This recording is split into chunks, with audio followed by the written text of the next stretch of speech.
د مسافر دا خبرې واورې خپل زوی ته وایي خرچه کمه کوه او څومره میاشتې پس دا کار میلاو شو واورئ ښه خاندان زوی دا وایي نه یوه نیمه میاشت پس دا کار میلاو شوی په سرو غرمو د سهار نه لګیا یم په دې کې تو ما سره دا غم دی چې خدایه په چین د لوږې نه مړه نه شي او تو کله وایې ما له بایک والا کله وایې ما له دغه والا څو څو ځله دله واغسته هسې پیسې بربادۍ که نه بس ته یې دغلته وړاوه زه به دلته خپل کلونه شمارم خو دا ولې چې څه 19 میاشتې وشوې او مزید لا پته نه لګي نو زویه لږ دغه کوه سوچ کوه د پلار دا د ملا مریضان هم وي د شوګر بلډ پریشر مریضان هم وي دا را دې خوا کړه دا چپ چاپېره په سرو غرمو نن سبا سخته ګرمي ده نو زویه تا ته دا وایم چې دا فرمایشونه دې کم کا پیسې ګټل هم هنر دی لګول هم هنر دی او بچ کول هم هنر دی دا یاد وساتئ ښه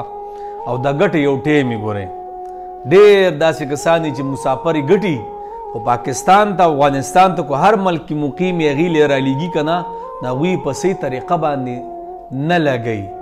نو هلته هغه پردیسي هم وکړي او دلته د بیا څه ساز هم نه کړي نو یاد ساتئ هلته کو مسافر دی او دلته ښځه ده پیسې لګوي دلته زوی دی پیسې لګوي دلته پلار دی پیسې لګوي دلته ورور دی پیسې لګوي کو چېرته په صحیح طریقه باندې تاسو پیسې ونه لګولې یاد ساتئ ګوره بیا به هېڅ نه ښه د ټولو نه بهترینه طریقه څه ده د غریب امداد پکې کوئ د غریبانانو مرسته دغې پیسو نه وباسئ الله پکې برکت اچي نو مسافرو تاسو یو کس دغلته منډې تړلې وښئ خو دلته ډېر خلک ستاسو د دغې منډې تړلې د وجې نه ساګانې اخلي تاسو ته پته ده زموږ د ملک حالات څنګه دي زموږ د ملکونو حالات څنګه دي خو دغه له تاسو لږ شان منډه ووښئ د دغه ځای پیسه دلته چوته ده په 70 او په 75 76 72 74 کې ده نو تاسو یو پیره منډه ووښئ دلته به ډېرې غټې خبرې اترې کېږي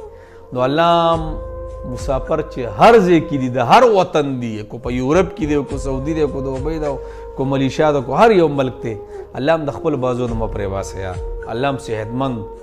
چشت بچ ساته بس الله هم خوشحاله کوي